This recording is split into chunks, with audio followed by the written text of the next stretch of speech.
Nick, how would you introduce yourself for someone who doesn't know you? Well, one, I would be offended by the question because everyone should know who I am. I'm just kidding. I would say that I'm the co-founder and CEO of RP Strength. We've been around for over a decade. And if you're listening to this, chances are you've probably seen my colleague and co-founder, Dr. Mike, somewhere on the internet talking about fitness stuff and or maybe some zany AI stuff as well. He likes to talk about that a lot too. Mm. I want to get into all of that later on, but I want to start from the beginning. How was your childhood like? How did you grow up? Yeah, I grew up in very rural Michigan, so real small town, maybe like 2,000, 2,500 people in my hometown, about 100 kids in my high school graduating class. So pretty small, like kind of rural, probably a couple hours from any like major city. But yeah, I grew up in Michigan. I would say I had a pretty normal, decent childhood. Played sports, liked sports, all that. Had a two siblings. My brother is 4 years older than me. My sister is 7 years older than I am. And so my brother being 4 years older than me, got to see him play sports, get into lifting weights because of high school sports. And that sort of drew me Mm. into it probably when I was about 13. So that was about the first time I started lifting weights ever. Mm. Did you like? When did you start like even watching like maybe? Did you have a bodybuilder that you were looking up to like when you were growing up, etc., or something like that? Not that early. I just got into lifting through basically wanting to play sports and just because my brother was Mm. doing it and that. But I will say probably when I was about, I don't know, 16, 17. So later on in high school, I remember looking at the animal pack ads. So that would have been, oh, Frank McGrath was in all those, like The Mm. Journey. I don't, you might be too young for those, but if you've never seen them before, I would encourage you to check them out. But those were like some of the really old school hardcore bodybuilding ads. And then when I actually Mm. got into more serious lifting, I actually remember purchasing a couple of those posters, I think for my room in college. And so I was, really into that probably around like, oh, I don't know, junior, senior year of high school through, probably most of college. Mm. What would you say were like your class? What are you would you say is like the classic beginner mistakes that most beginners make Oh man, in you their want first diet or few months? training or both? Both actually. Like in the first few months of training. Yeah, first few months of training. I think that people just want to get in there and just sort of like rip away and maybe don't understand proper form and technique. And so you have to Mm. understand that like proper form and technique is really the foundation of everything. And if you don't develop that early on, you can't really build something great with a crappy foundation. And so you really need that good foundation. So I think that's a real big one on the training side. Um, I would say another mistake that, Mike and I made relatively early on in our lifting career was thinking that every set had to be like all out. And Mm. that I think that's fine when you are a little bit younger or you're a bit newer because you don't really know how to push yourself and you can't push yourself that hard where you're gonna, basically mess yourself up and be like overly fatigued. So those are probably the top two, roughly, I would say, training wise. Diet wise, I think, listen, if you're a teenage kid, a teenage male, let's say, right, because that's usually how it starts, Mhm. you usually want to be lean. And so you kind of want to stay Yeah. lean and you're like, well, like I want to gain weight, but well, like I want to keep my six pack abs if you even have abs then. But that's like a huge one. And so that usually would lead into like diet mistake number two, where you don't end up eating enough carbs usually.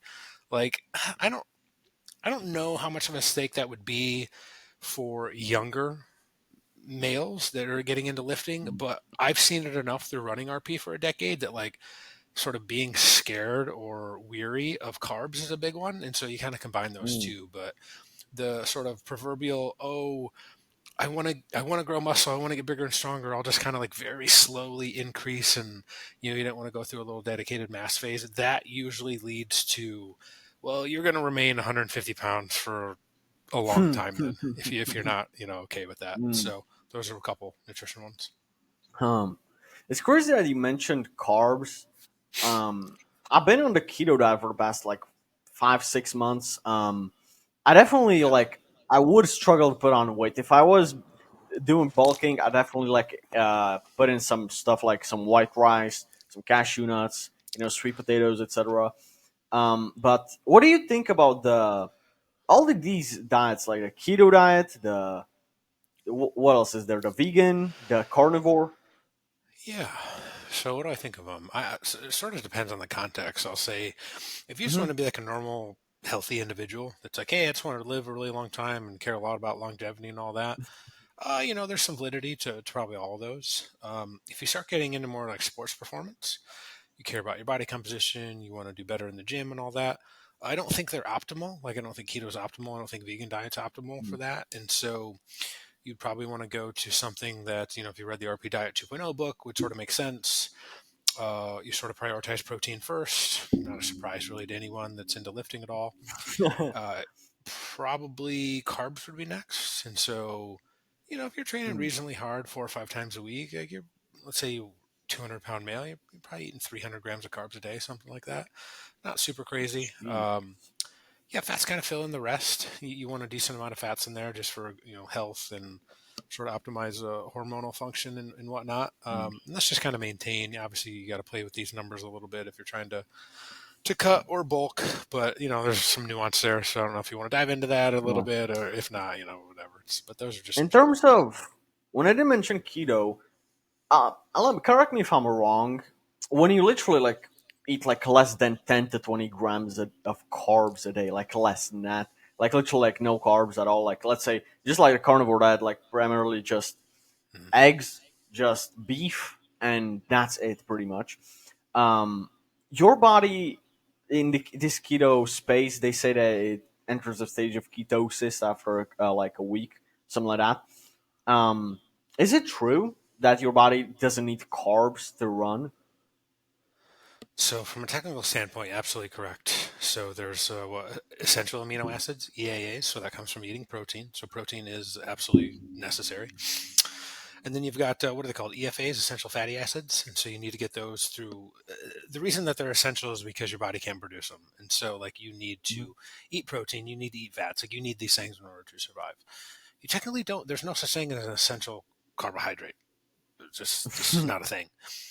So technically correct. You don't need those. But so why did I give a little bit of context earlier? So if you care about lifting, you care about body composition, carbs are very beneficial for those reasons. I remember a good analogy that Dr. Mike made way back in the day. It always stuck with me. Is like, you can go buy a new car and you could maybe in theory like run it on a lawnmower engine.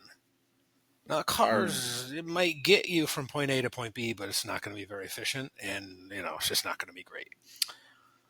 But you put in a proper engine, right? You start fueling it properly. All of a sudden, you can get there a lot quicker. Performance becomes a little bit easier and better in the gym mm, and whatnot. That's sort of the analogy of if you're just running on fats and you care about that stuff versus you start adding in carbohydrates. It's just going to mm, make your performance and gym gains and all that stuff easier. yeah. Um, Carbs are a very good like source of fuel. Yep. Um, Mhm. Especially like okay, maybe for the classic gym goer that goes for an hour or two to the gym, etc., and then they maybe do some slow paced cardio. They could get away with that, but let's say like a professional bodybuilder cannot really do keto before a show. Uh, It most would of be these very hard. athletes, yeah, especially like even like these professional like UFC fighters, boxers, it's very hard without the carbs. They're like it's a part of their training camp. Their dietitians. So you think about that. So pro bodybuilders are just quite large individuals, and so just the pure Hmm. energy requirements that they need, Yeah. man, it's very hard to eat to get all of your calories when you're only using two macronutrient groups instead of three. Oh And yeah. UFC athletes, I mean, you're talking they're going to train aerobic, anaerobic, all that, and like carbs are just such a fast fuel source for all that. Mm. That Yeah. that really is the sort of lawnmower analogy, even better for like a high performance athlete. Bodybuilders a little bit less so in terms of like high performance, in terms of like actually needing to like go out and run and do stuff. Like, you don't Yeah. really need to do that. You just got to be able to lift. But yeah, carbohydrates when you care about performance and stuff like that. The importance of them goes up, but technically correct in order to say that you do not need carbohydrates to live. It's probably Mm. just going to make your life a lot better and easier. So Yeah. Hmm. How important would you say it is for someone to get a coach in the first year of lifting? Because ooh, yeah. I would have saved myself so many mistakes. And so Yeah. much, and even You know, an injury, right? Learned how to do squats the hard way. I put on a lot of weight, and I tore my left hamstring, and that kept me out for almost half a year out of squatting. yep. So I wish I had a coach, for example, in that situation. Yeah. I would say if we lived in an ideal optimum world where like money wasn't a concern for most people, awesome. Absolutely, you should get a coach, especially early on. So a lot of times we've worked with people. This is more like, let's say like older. I don't mean older and like real old, but people that work for a living, have jobs. Let's say 30s and 40s. And I would really encourage those people, like before they go and work with an online coach, because usually if you're going to do online stuff, you kind of got to know what you're doing a little bit. It's like, hey, can you Mm, go hire a personal trainer for a few sessions? Just like have them show you the ropes. Here's some good form. Here's mm, good technique, etc. Right? It goes back to building that original foundation mhm, because you got to start with that. And without that, you're more likely to get hurt, more likely to just mess something up.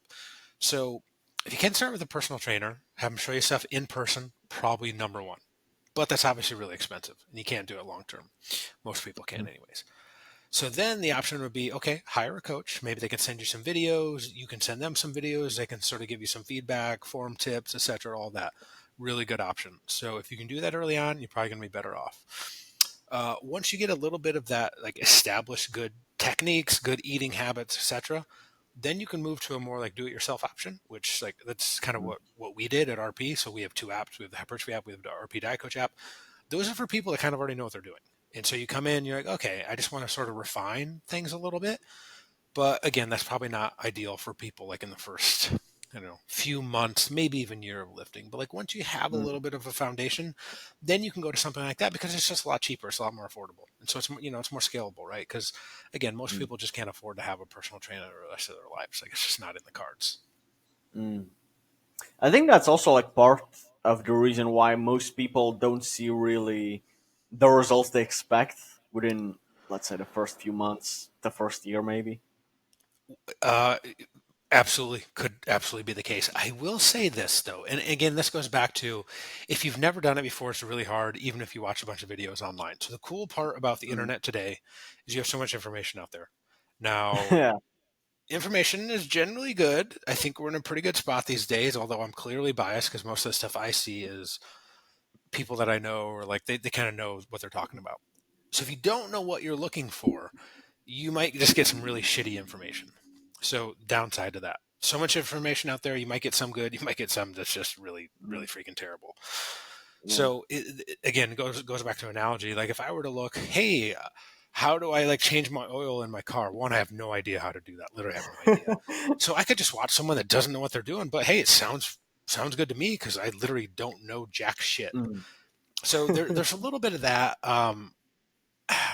I'd like to think net benefit overall because if you know what you're doing, chances are Mm. if you got someone like I don't know who are a few top examples. You got someone you might get RP obviously. I'll say our own stuff Mm. first, but you've got really good people out there like Elaine Norton, like Eric Trexler. You've got someone like Jeff Nippard. Man, yeah, like, there's some really good people you can get information out there from. So Mm. hopefully nowadays, even if you were like, hey, I just want to learn, I just want to get into fitness somehow, like hopefully you can start on good footing. Mm.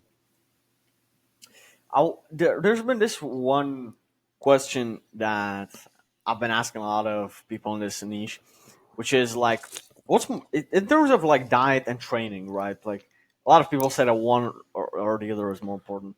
I always like to say, is it like 50-50 or in percentages? What is like 50? What is like 60%? What is like 70? What's like more? I think diet's probably more important. You probably heard the Hmm. term like you can't out train a bad diet. Yeah. So you can have all of your lifting dialed in, but if you're just really eating not well, like maybe not getting in enough protein, let's say you're a 200-pound male, but you're eating 100 grams of protein a day, like you're just probably not going to get that great of results. You'll get some results Mm. for sure. And so, if your nutrition's really dialed in, like you can get away with some not so great training and you'll still get results. So that's why I lean towards that. Especially when it comes if you want to get leaner, like you're trying to lose fat. If you're not eating in a deficit, you're just probably not going to get much leaner. Like, there's really not much you can do about it, right? You can train all Mm, you want, but and again, you'll see some results. I'm not saying the answer is zero, but that's why I think I would definitely lean towards, oh, I don't know, two-thirds, one-third, 60-40, maybe something like that in terms of mm. nutrition being more important than training. What's the most common, um, let's say, struggle when people say, I can't get my protein in? What's like the best solution to that problem? Yeah. Oh, man, this is going to sound like just a paid ad here, but I don't know how well people can see behind me, but up in this corner, actually, yep, there's my finger right. I'm pointing to it right now. Mm, So this is actually a really good reason why we joined forces. So some people reached out to us and they're like, "Hey, we've got this protein shot idea." We were of course skeptical. We're like, protein shot. That sounds disgusting. That sounds terrible.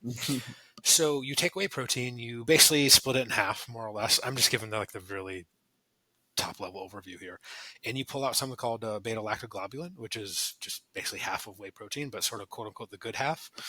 mhm, And you're able to just refine and optimize protein and to get it into a 3 ounce format where you can get something like 20 to 23 grams of protein in one shot. And the reason that I give a range there is just because, I don't know when this is going to air, but there's a chance the formula might be retweaked just a little bit. But it's usually convenient. So I was talking to someone yesterday in person, and like, how do you get in so much protein, right? If you weigh 200 pounds, you need 200 grams of protein. Like, I don't want to eat 4 pounds of meat every single day. Like, I'll absolutely eat some meat, right? But like, there's a reason that the supplement industry is so big, and it's because of convenience. And so, if you make protein easier for people to get, and so like nowadays, like so you said, you live in Europe. I don't know how it is where you are, but nowadays in the U.S., you walk into really any grocery store, there is just a bombardment of like protein in your face. Like, especially with the oh, rise of GLP medicines, like there's a big growing trend. And not that we sort of created the genius shot, which is the protein shot for GLP-1 users, but like the timing is incredible for that because it is harder mm, sort of than ever for people to get in the right amount of protein. And so you just have to make it easier. And there's literally nothing easier than getting 23 grams mm, of protein in 3 ounce shot that you can take in like 2 seconds because it's not going to fill you up, which makes mm, it easier to get that in. And it's just super convenient. You can travel with it. So if I was like flying to Europe right now to come visit you, let's say, I'd pack like a case of those because they can go through TSA. They don't care. They're not going to check you. And so, you're sitting on a mm. flight. So imagine if you're on a flight and you've got to pull out like protein powder, you got to pull out a shaker bottle, Oh man, that would be horrible. you gotta have a water bottle to mix it, and like people are like think you're creating a bomb or something because they're like, "What the fuck is this guy doing mixing this stuff?" Like, no, you don't have to worry about that. You literally just crack it open, chug it, and you're good to go. And it's Yeah, really good, high quality protein. So the reason that people struggle with protein, it's a long winded way of saying that it's just really, yeah, I think, a convenience thing. yeah. I definitely see a lot of in a lot of stores. You have Walmart. Here we Hmm. have something called Tesco and a lot of these other stores. And I see so many times like everything has protein on it, right? Hmm. In one section in the health category. But then I see like such stupid stuff like um, protein latte, like coffee with protein. Then I see Yep. fucking vanilla water, like sparkling water with Yeah. protein. It has like 10 grams of protein. Yeah. I'm like, how do you put protein in water? Like that's just like a protein shake, pretty much, but it tastes like sparkling water. I'm like, what do they have to do with that? They probably. I actually just tried some last month. There was a gym and I think they were like, I don't know if they were giving away, I don't remember, maybe I bought it, I don't recall, but it was actually pretty good. It was something from Bucked Up, and it was like Mhm, a can that you would get, like a monster in. So in the US this is mhm, 16.9 fluid ounces, so like roughly 500 milliliters, and yeah. it was in a can like this, but I think there was like 25 grams of protein in it. And I think it is just it's quote unquote clear protein.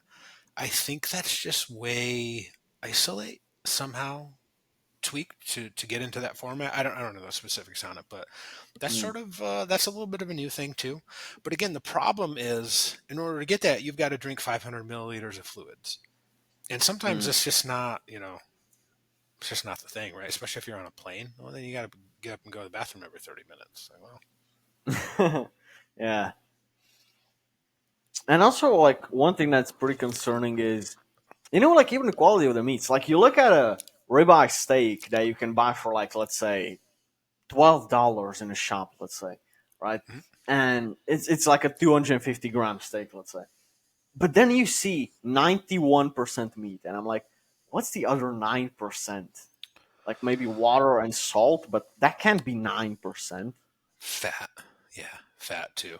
Fat, That water, doesn't salt, air. Yeah, yeah, something like that. I fat think that's fat isn't counted as meat. no, I don't believe so. It's probably just counting the protein in it. So I don't think it would be the fat. Oh, okay. Then in that case, I might have just gotten it wrong. Maybe, but no, you're right because sometimes you look at that and you're like, what else is missing in here?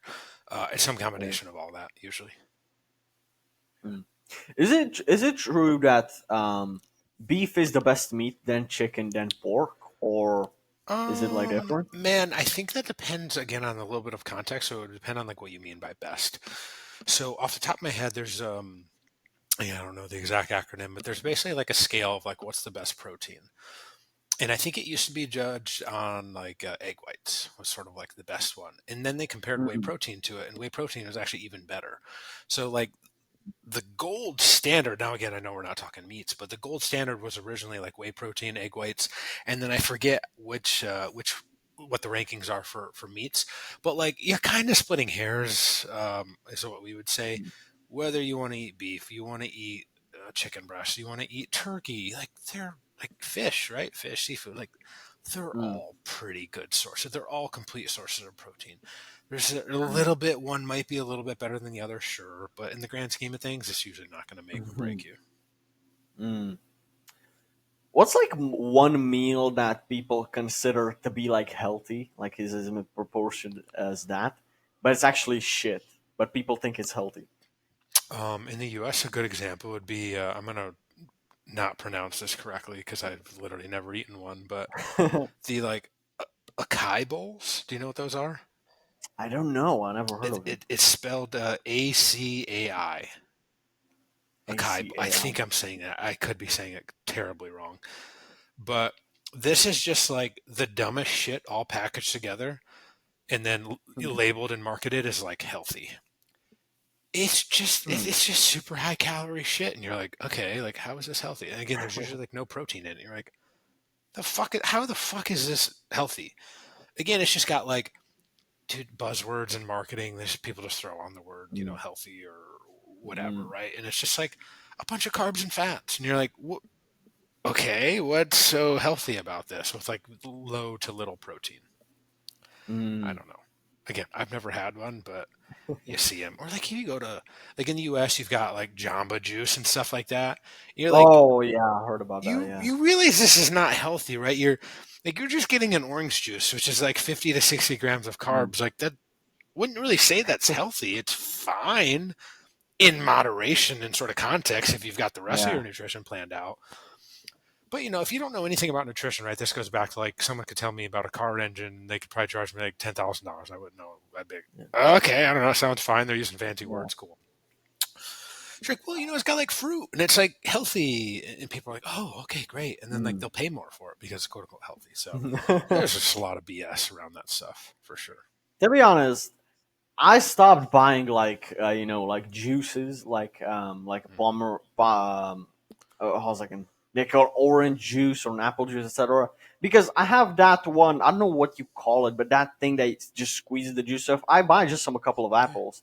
I put Like a it in it juicer. at home, and I can yeah, a juicer, Yeah. I guess you could Yeah. call that. Mhm. I just make that at home, and it's like at least I know that I put in it an apple in it. Yep. Like Yeah, because a lot of times, like if you go to buy orange juice at the store, like it's probably just taking some like orange juice, but then adding a bunch of sugar and stuff into it, and you're like, well, you kind of lost the health component when you just added in a yeah, bunch of extra sugar. So yeah, you just got to be real especially careful of marketing labels and stuff. especially when you taste the orange juice bought at the store and the one you can make at home, the taste is Yeah, completely different, right? totally. So it's like you can tell this is some artificial shit. And then you look at the back of the label of it, and you see so many ingredients, especially things that you can't even pronounce. Do you know how Logan Paul has his drink Prime, right? I'm familiar. I've had it before. It tastes pretty good. Yeah, tastes good. you look at the back of it, right? I did it for a video, and there was so Yeah. much chemical stuff that I couldn't pronounce. What the hell is it? Yeah, yeah. So I'll say you sometimes got to be careful on that. I mean, I can read some right now. Yes, I can't pronounce some of these that are in White Monster, Mm. but uh, pyridoxine hydrochloride, which is vitamin B6. So they put that in Huh. parentheses next to it. So I would say this. I wouldn't necessarily judge something just because you can't pronounce it. There's a lot of shit I can't pronounce. That doesn't necessarily mean it's anything wrong with it I per se. I don't think that it's necessarily about a point that you can't pronounce it, but especially that like it has 20 different ingredients a lot of times.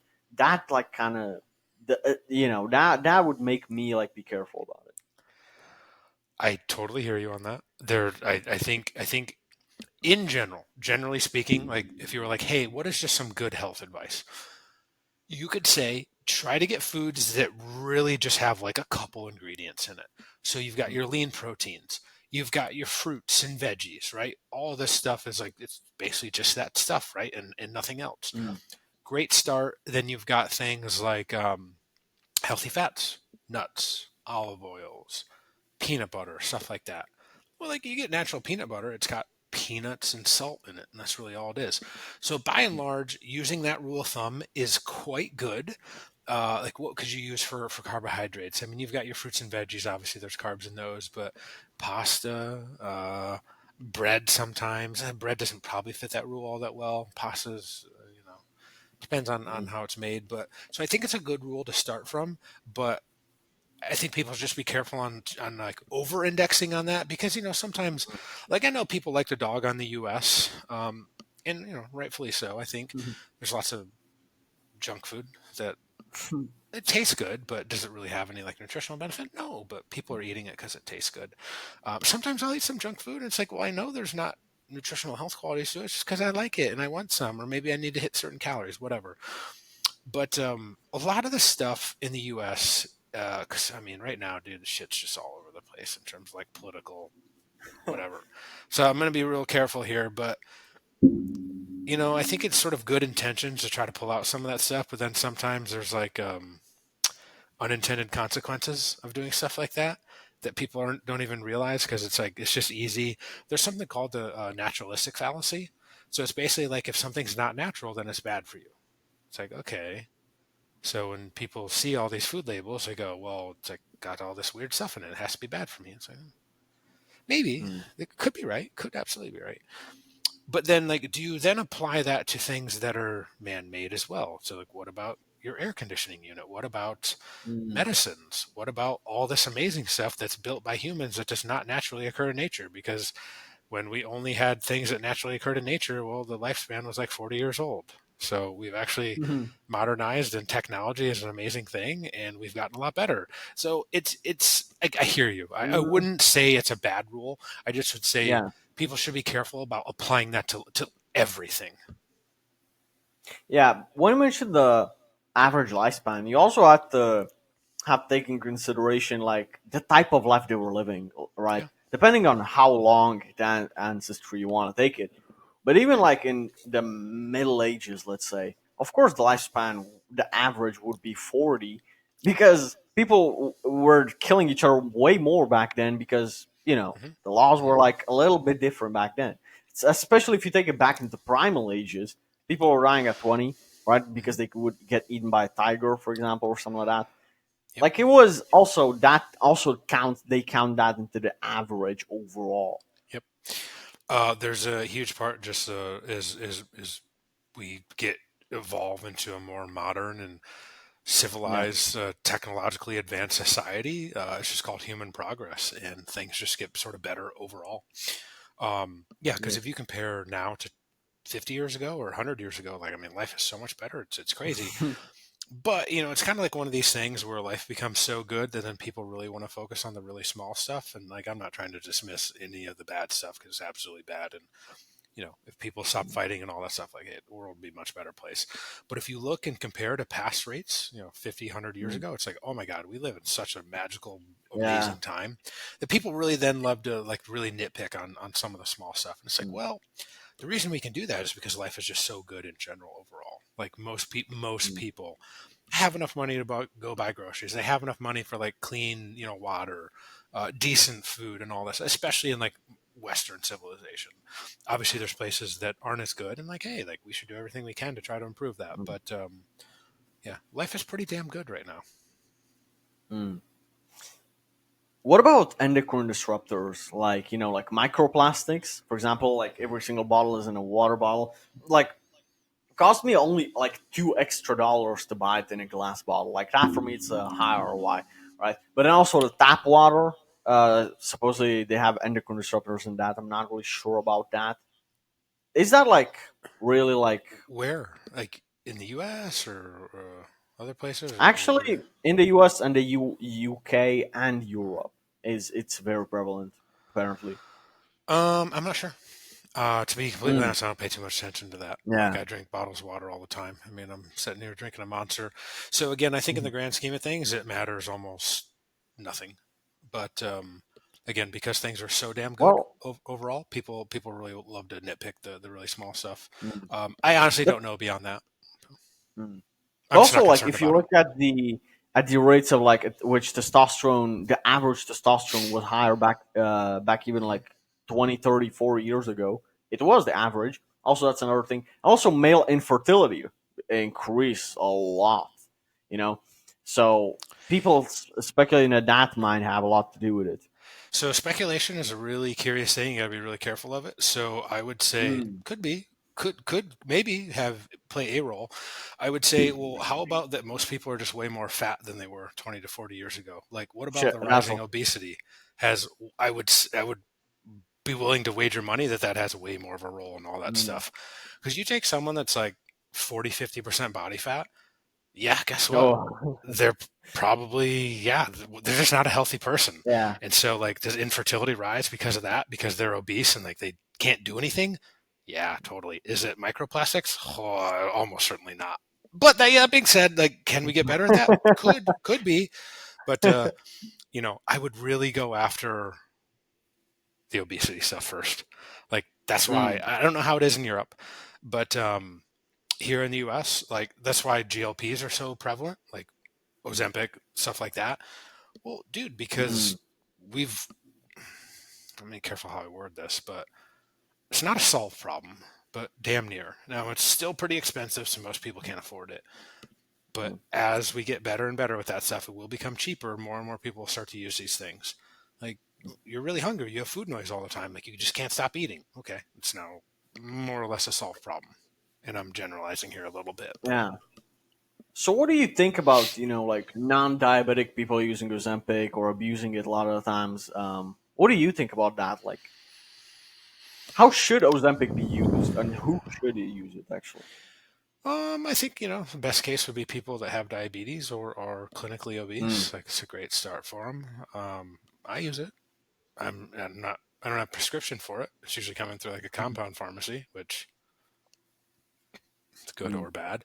Um, I think it's great. So I think it's hmm, just a tool. I think it's a tool. Can people abuse it? Absolutely. Can they go too far? Absolutely. Does it cause Ozempic face and muscle wasting? Absolutely not. But people don't use it appropriately. People don't eat enough protein. People don't lift weights. Like, guess what happens when you lose a bunch of weight and you don't exercise and you don't eat enough protein? You lose a mm, lot of muscle. This is not a surprise. mm, To people that know lifting and understand fitness, they're like, yeah, what would you mm, expect?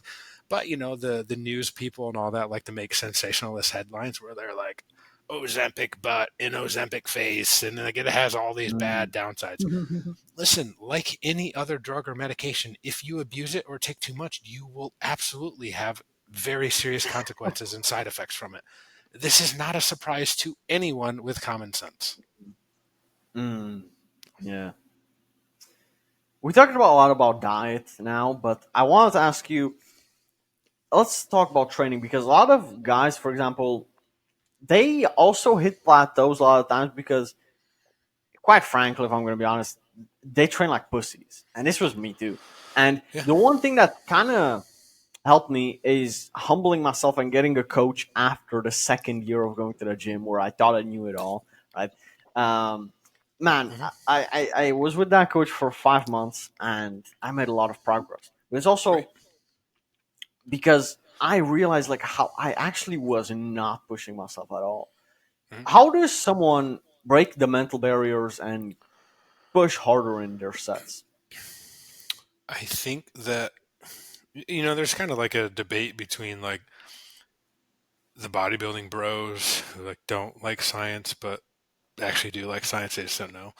Um, and like the science nerd people, like the I don't know what's the term for them, like I don't know, science-based lifters, right? That's kind of the term, something like Ah, that. yeah. Yeah, there's like this big divide. So there's probably not much of it as a divide as people make it out to seem, but social media makes you polarize and go to the opposite extremes. So the number one thing that's going to contribute to getting gains in the gym is training hard. You got to be training close to failure. And if you're doing that for most of your sets, like you're on the right path. So the bros have it right, and that like, yeah, hell yeah, you got to train hard. You're like, absolutely.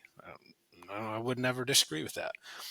I think sometimes the science-based lifters can sort of try to over-optimize things because I think sometimes they just don't want to train hard.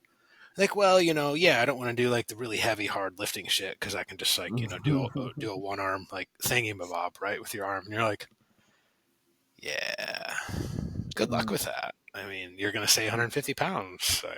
That would be my rough opinion. Again, I'm exaggerating a little bit.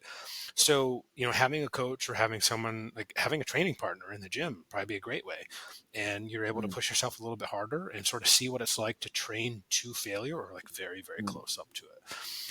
I've had this debate with Mike myself. I was like, well, what do we mean by failure? Because I can give a good example here.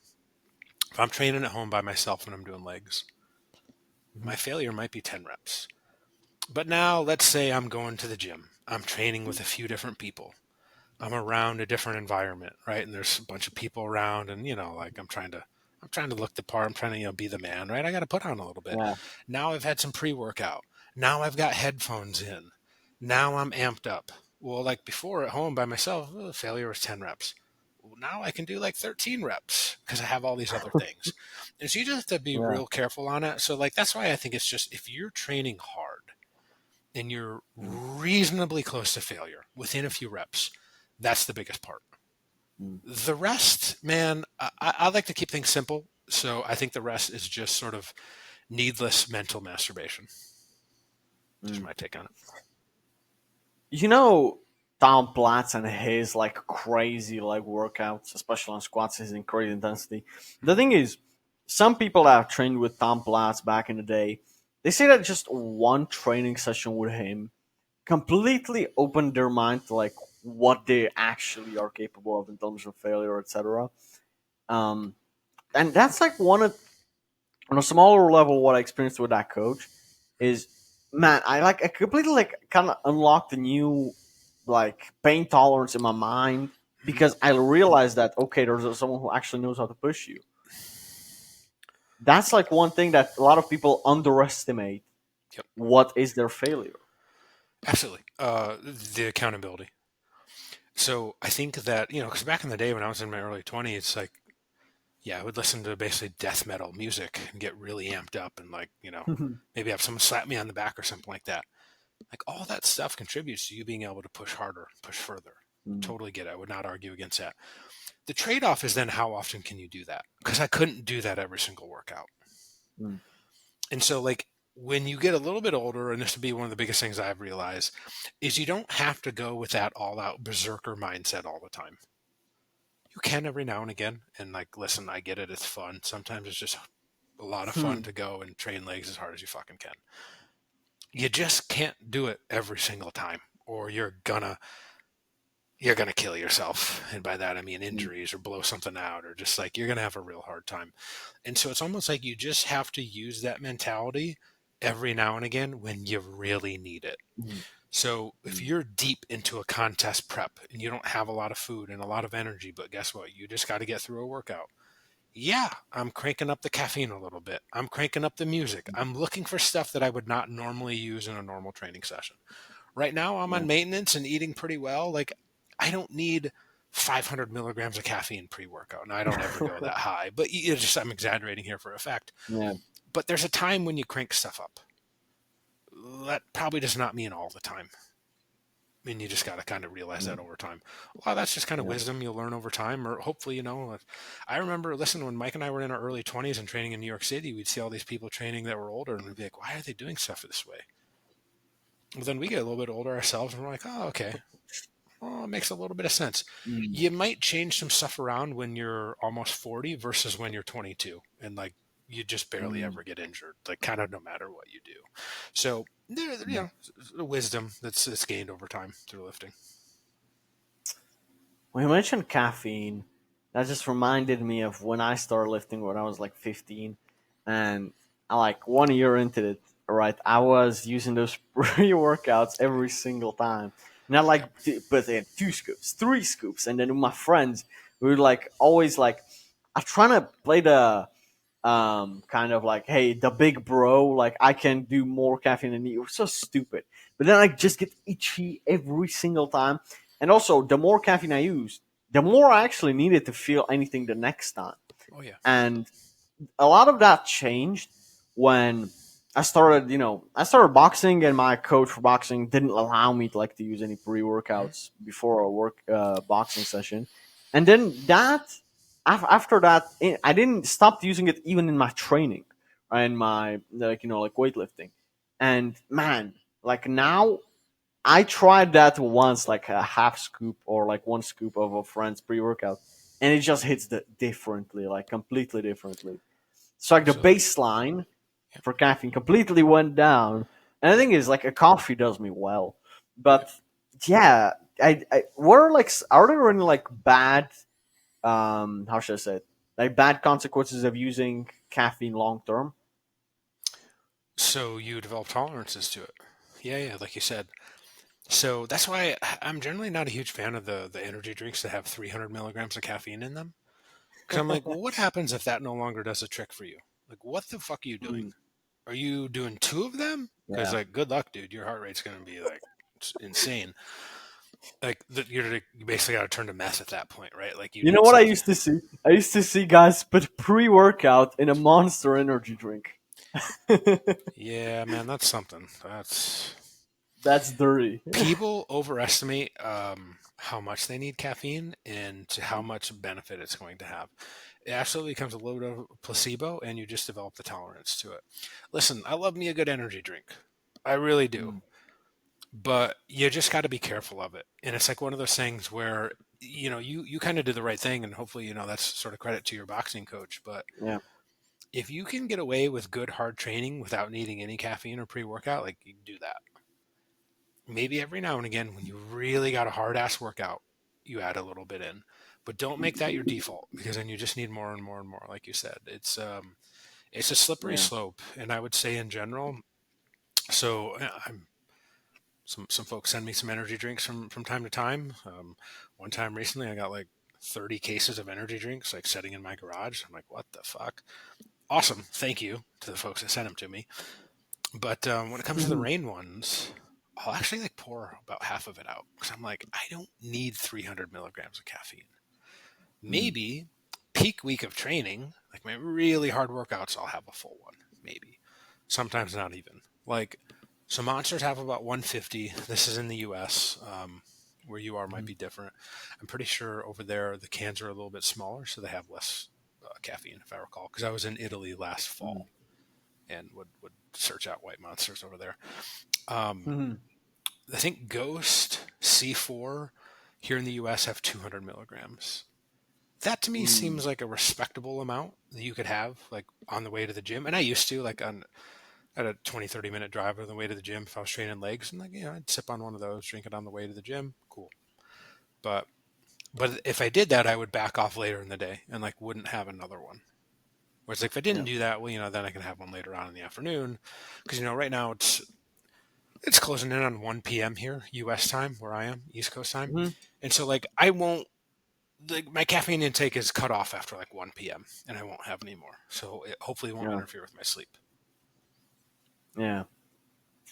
So like caffeine has some like bad consequences on your heart health, etc. Like if you take it long term,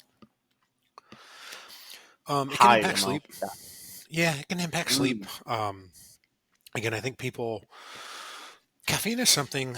Here's the thing, people talk about drugs. Caffeine's a drug. Mm, Caffeine is a drug, and so people get addicted to it, right? And like if you stop, like you get headaches, like you get withdrawal symptoms. So yeah, it's just funny, because people dog on other drugs, and then just want to be like, well, you realize that you're taking a drug right now, right? Like caffeine is a drug. So you just yes. want to be mindful of it. You don't want to have it later in the day. Generally speaking, the half life is shoot, off the top of my head, it's either 6 or 9 hours.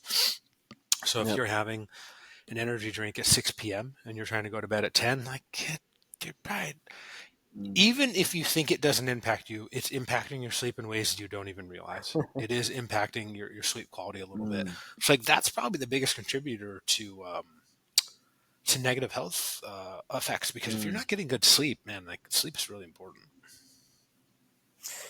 Could you give me like a quick second? I gotta turn off my heating because it's hot as hell in here. Give me like 20 seconds. Yep.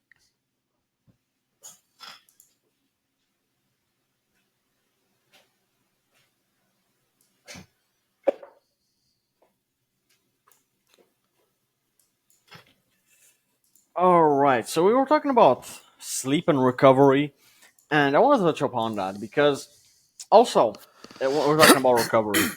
Mhm. A thing that I used to do was train 7 times a week, and now that I look back at it, the amount of cortisol that must have been going through my body, and cortisol kind of decreases test a lot, and also just like the recovery I was getting was probably shit.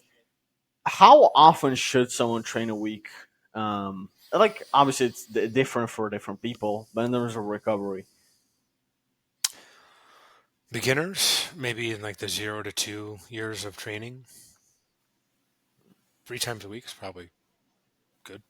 Mm, Intermediates, let's say like years 3 to 5 or 6, 4 to 5 times a week is totally fine. mm, More advanced folks, so you've been training for, I don't know, let's call it 6 plus years. 5 to 6 times a week is good. If you're like a super advanced pro bodybuilder, like Jared Feather, maybe, or some other top folks like that, you might do some 2 a days. Um, that's pretty rare. Like mm. if an 18-year-old kid told me he's like, "Oh, I'm training twice a day," I'd be like, "That's dumb. There's no need for that." Unless they're like maybe training for the Olympics or like one of the best in the world, Mm, maybe. I train 6 times a week. I mm, don't train 7. Every now and again, I might if I have a scheduling conflict. So I mm, know that I have one rest day a week, but for some reason, let's say like I have to train on Sunday, then normally that would be my rest day, because guess mm, what? Tuesday is a travel day, or like I have meetings or something like mm, that. So then I just move stuff up a day. Um, Here is one of the bigger realizations that Mike and I both had, I would say, over the last 6 months. Like it takes a lot to gain muscle. It does. It's hard to do. mm, But in order to maintain, it is a lot easier than people think. mm, You just don't need as much. So I think people overestimate, or just basically are addicted to training because like for psychological reasons, like it's just they just yeah. need it. That's totally different than if you're smart about your training, you know that you need some rest days, and you know to Mm, take those days pretty seriously, and you're just like, no, I'm not doing anything. So a lot of times the best people in the world are really good at just like shutting things down. They'll go and mm, train, they'll do what they need to, but they're not doing a whole lot the rest of the day. Like they're just not. mm, Some of the, Ronnie Coleman, Jay Cutler, like these guys would take a month or two off after competing at the Olympia. Man, your body gets a break. You come back, you're refreshed. mm, Probably all your little nagging injuries are healed because you've been doing nothing for 2 months. And then you're just like ready to get back to training. mm, I'm a little guilty of this myself. I don't recall the last time I took more than 7 to 10 days off of training. mm, Maybe 2 weeks. Again, I don't remember. But like, could I? Absolutely. Would it negatively impact my gains? Not really. I come back after a mm, week or two, like I probably feel better than I did. So I think it's just something that people are really scared to lose their gains, but they don't realize how mm. easy it is to maintain their gains. with some time Mm. off. It's like it just doesn't go away that fast. Or even if it does, it comes back very fast. How important is stretching? Doesn't matter. Really? You just train the full range of motion. So when people first start lifting, you're probably not very flexible, but you just work on training the full range of motion. So Mm. imagine, because my son's 13, so he started lifting with me, and he doesn't have great flexibility. But Mhm. it's just like one of those things where maybe we'll put some plates under his heels so he's able to squat a little bit easier. And then like as he gets stronger and trains with full range of motion and all that, like he'll just get more flexible over time. Mm. So I don't recall the last time I've done a stretch, but like I've got really good range of motion and Mm. and all that. So it's not really important, especially for Hmm. hypertrophy. Interesting. I actually heard a lot of people say that stretching is better for recovery, and also that for some reason, was I? I don't know what was the second point. Okay, maybe I'll remember later on. Here's a really good tool, or here's a really good tip that Dr. James Hoffman said. He works at RP. He's a coach. He's kind of like one of our main recovery guys. He said something that to the effect of this: if your idea of recovering is adding in stuff, you are profoundly mistaken and you are Uh, backwards. Recovery is about doing less, not doing more. So if you're like, well, in order hmm, to recover, I got to do like 20 minutes of like active jogging and like I got to stretch and I got to do like the massage gun thing where it like drills me. You're like, you could just go home and veg out. And that's probably arguably better for your recovery. So hmm, recovery means doing less, not doing more. That's probably a good way to think about it.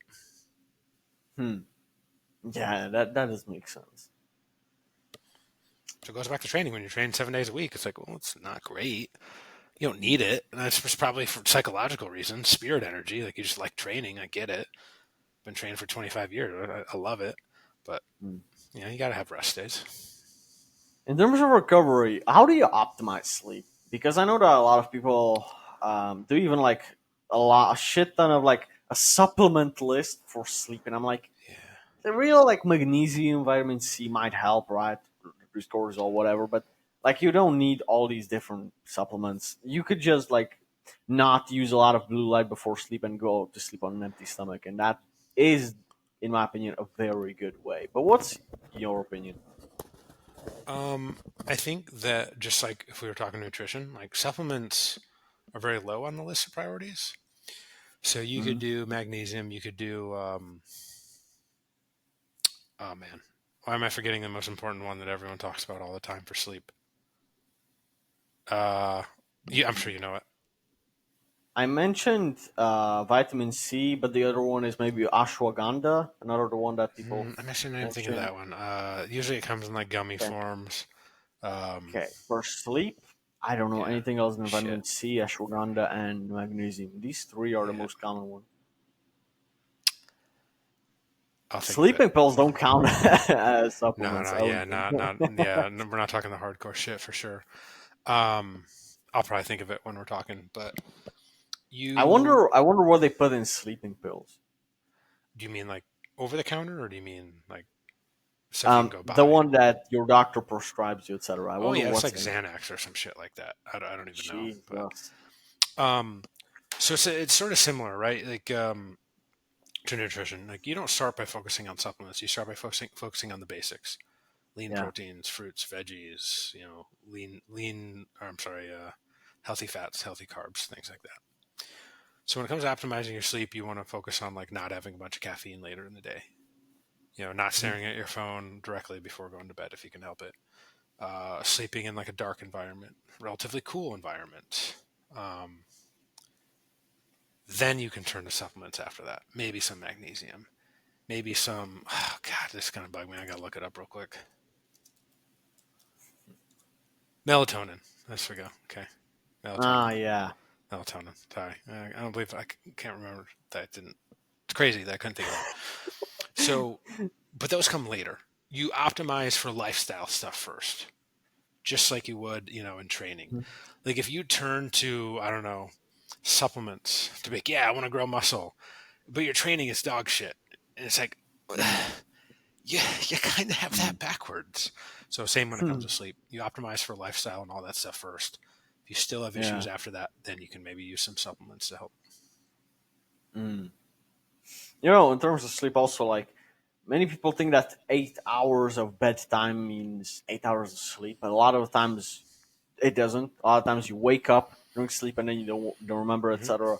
I used to use that one Aura ring. It cost like a few $100 actually. It Hmm. was stupidly expensive, and I lost it, which that was the thing that bugged me out a little.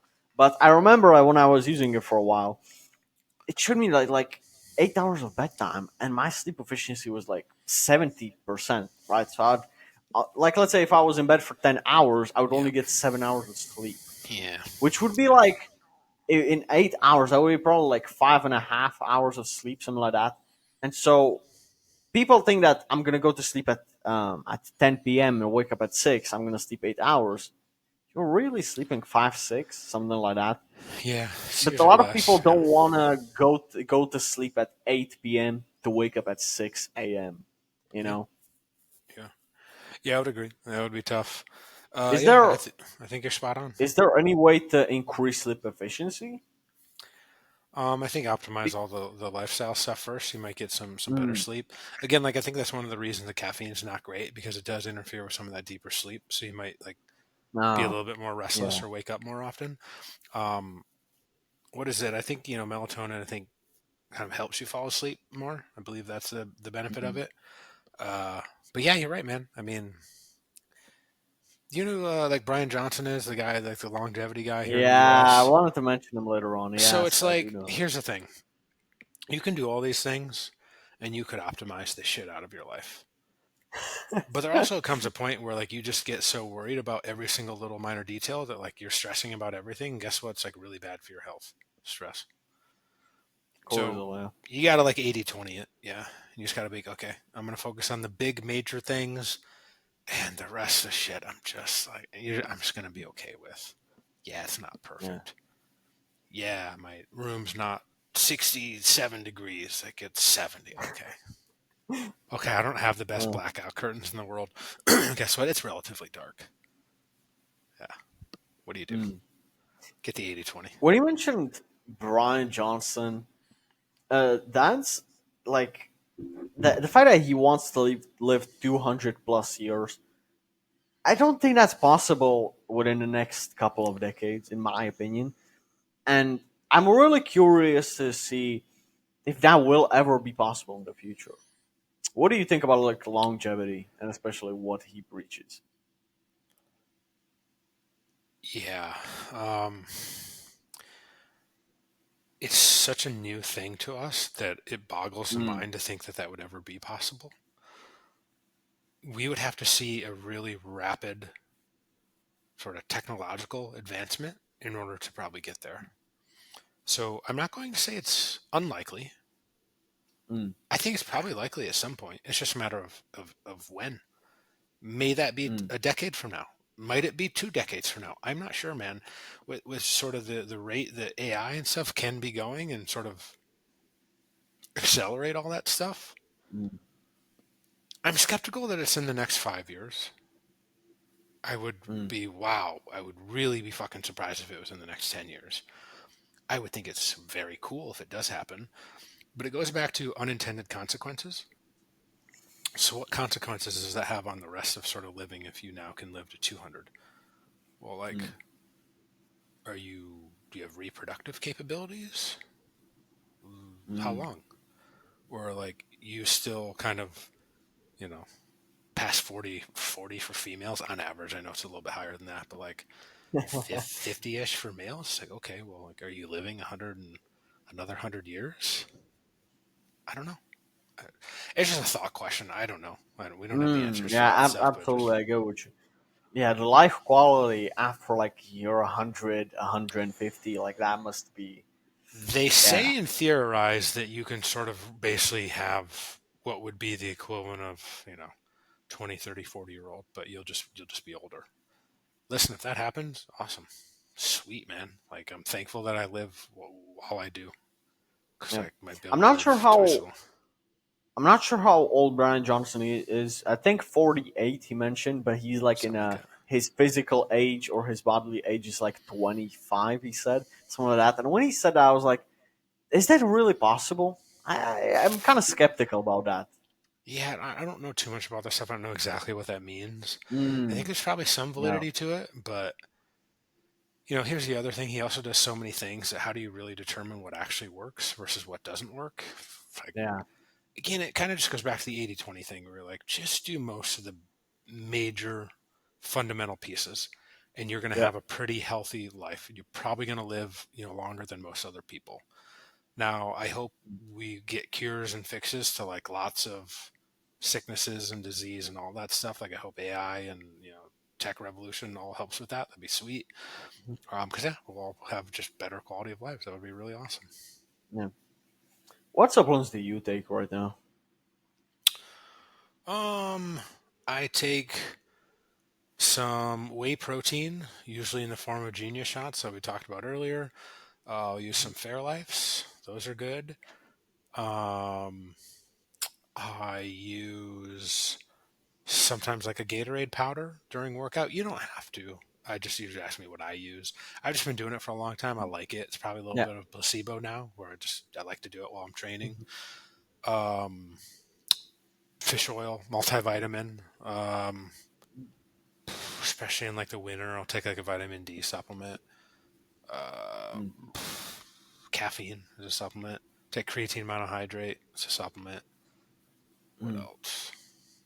I mean, by and large, that's it. That's like over the counter type supplements. Yeah. Yeah. What are the benefits of omega threes? If you don't eat a lot of fish, you don't have a lot of variety in your diet, it's probably a decent idea. Do you have to? No. Is it kind of like a little insurance thing? That's kind of how I view the health supplements, like a fish oil, like a multivitamin. Well, it's just kind of insurance.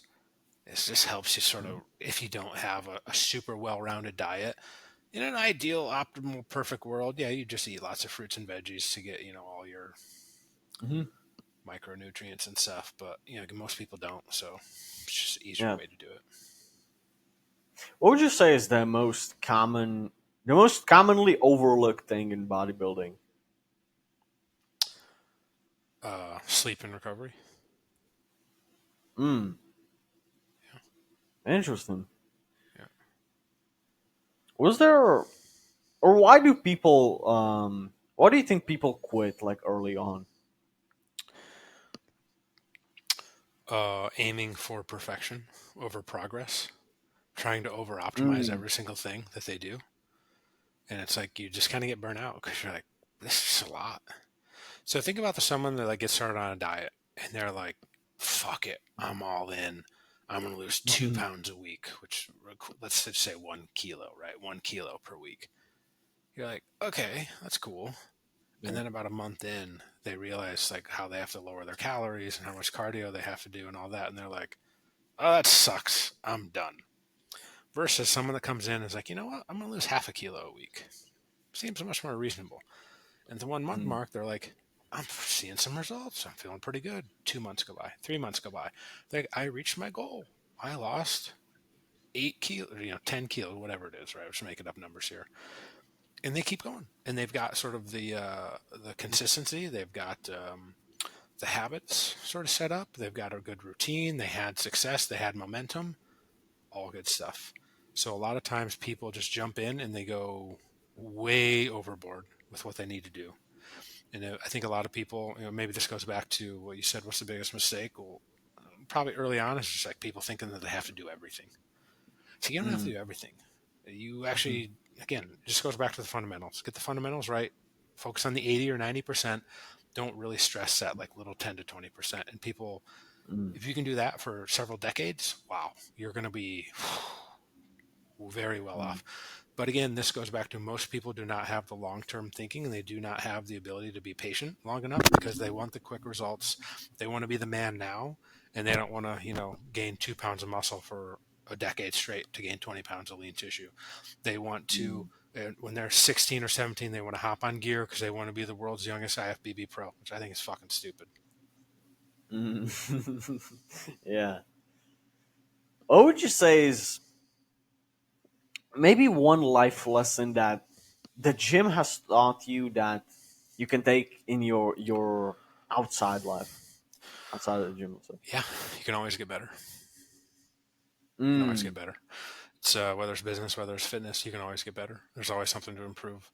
Right in the gym, you can always get stronger. You can always add another rep to your lifts. Like, you know, that's the cool part about fitness. Fitness never ends, and so you Mm. basically just realize that like just improvement, progress is just a never-ending.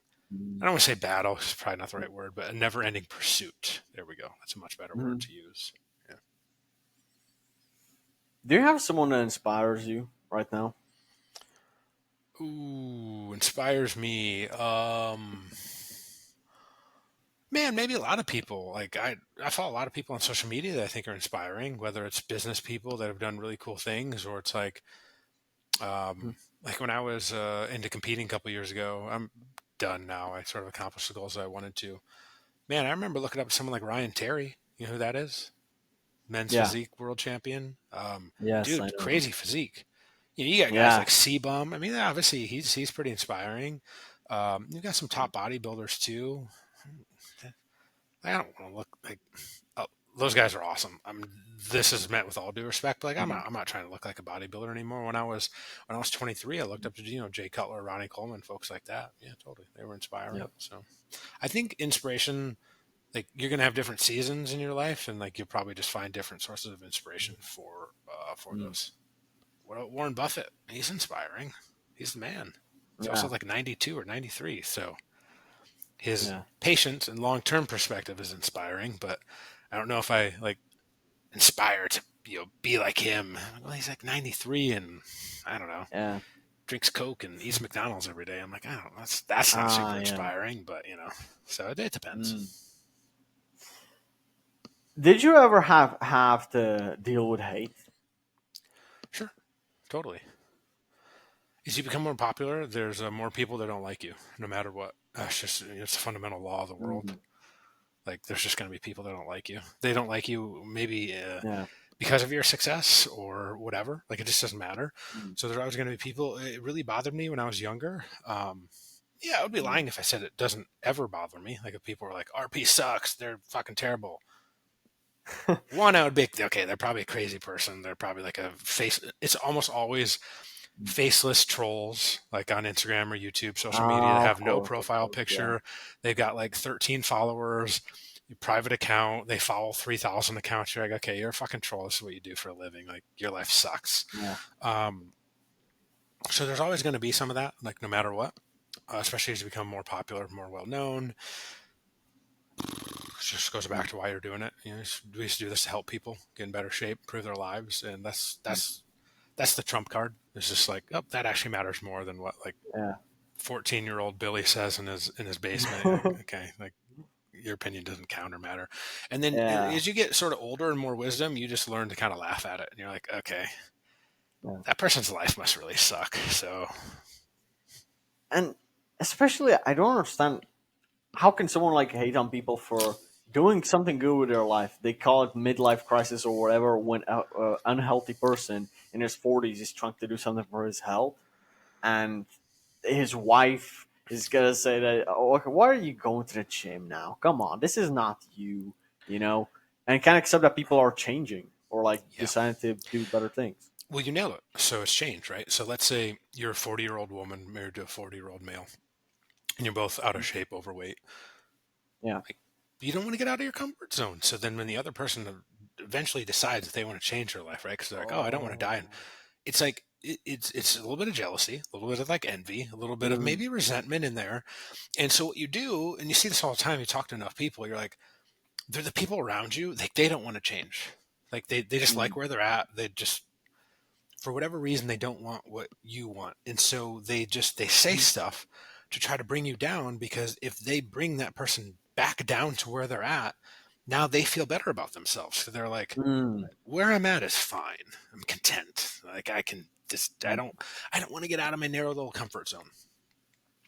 It's like, well, it's easier to bring people down, because if you see someone that's in a similar position as you, they decide to change their life and they decide to get better. Yeah. Well, like, how is that person going to feel? Like, they're going to feel like shit.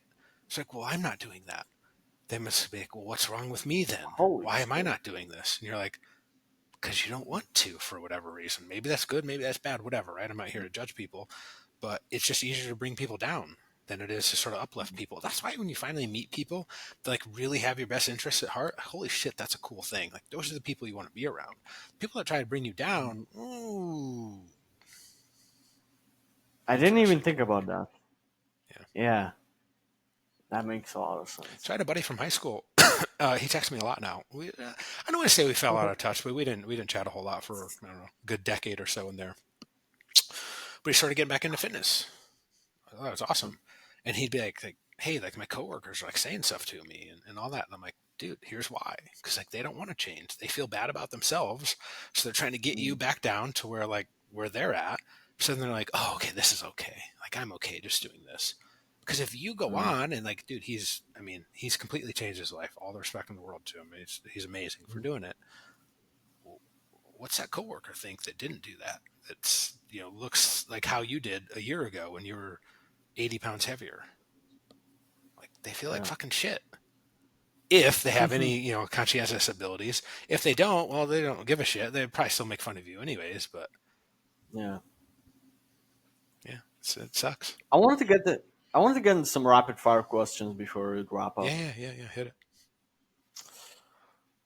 On a scale of 1 to 10, how important is sleep? 8. 8. Do you have a favorite bodybuilder? Currently or past? Anytime, actually, all time. I'll go Frank McGrath because he's the one that got me into lifting from the Animal Pack ads. Mm. Do you have a favorite quote? Oh man, so I'm trying to think. I used to have some around me. I don't have it right here anymore. Um,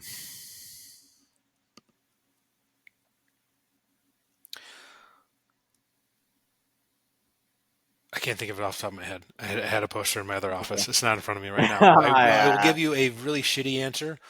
So I have a couple signs in front of me. No one can see them though because they're this way. So like I can see them when I'm sitting here on my Mhm, computer. Um, Three things. One is the ability to focus. So not chasing like all the little shiny objects. mhm, The other one says I can't control anyone else, but I can control myself. That's all about internal locus of control. So you focus on the things you have control over. The third one mhm, is gratitude. Those are the three signs that I mm. have in front of me. I love that. What is the best advice you've been given? Be patient, have a long term time horizon. Mm. What's the worst advice someone has given you? Flip that. Like, chase the instant results, chase the instant gratification. It's going to lead to almost nowhere good under pretty much all Mm. circumstances. What's the proudest moment in your life? Ooh, man. So I have two kids. I love watching my kids play sports. And man, if they do well, that is a very, very cool thing.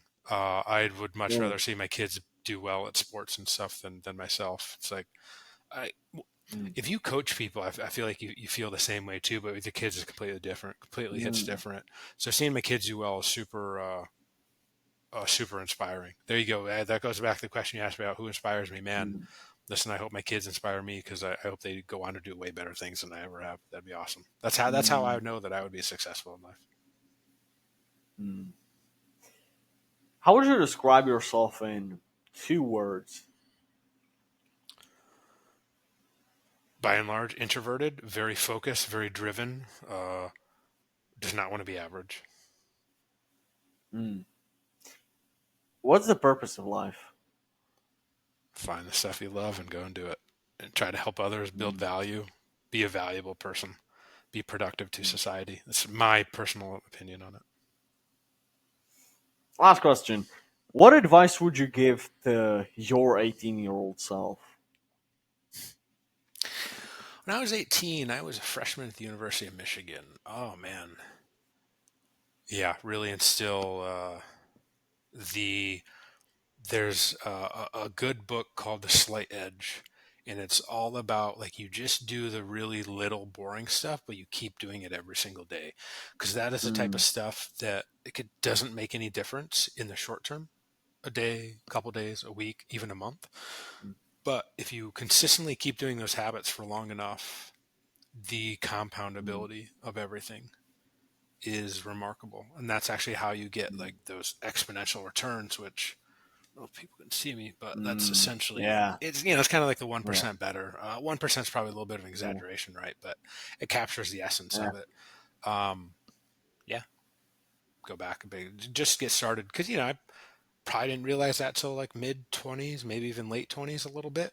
And so Mm, like, yeah, well, you go back to 18, like you've now allowed another 5 to 7 years to stack upon it, which if you know anything about, mm. like financial investing, well, 7 years is typically long enough to, double your returns. So if you had $1,000, you'd be at Yeah. $2,000, which doesn't seem like much, but 2,000 doubled goes to 4, which goes to 8, 16, 32, 64, right? 128, 256, 512, 1,024, right? Like if you just allow things a long enough time to keep doubling, keep going like that, that goes back to the long-term thinking though. And you have to be a patient person for that. And it's really hard for a lot of people to do. Mm. Yeah, I absolutely agree with that. And that's a lesson I learned from the book Atomic Habits. Yep. The compound effect really does it still. It's kind of Yep. like the butterfly effect, too, like Hmm. that people call it. Yeah. What's next for you, man? Keep making the apps better. It's what we're going to Mm, keep doing. We keep doing that. We'll be in a good spot. So keep making the apps better. Make sure people like them. People want to keep using them. Keep referring them to their friends, especially their buddies in the gym and whatnot. And we do that. Everything else will take care of itself. amazing. I cut you off. Did you want to say something? No, that's it. Yeah, keep making the apps better. Yeah. Where can people find you? Our YouTube channel is a really good spot to start. So Dr. Mike runs that, along with Scott the Video Guy, which he references all the time. Those guys are great. RP YouTube channel is a phenomenal resource. Tons of free information out there. Myself on Instagram, at nick.shaw.rp. Those would probably be the two best spots. Also would be rpstrength.com. That's our main website. Mm. Nick, thanks a lot for taking time every day for this. Guys, thanks a lot for watching till the end. Got you on the next one. Yep. Thanks for having me on, man.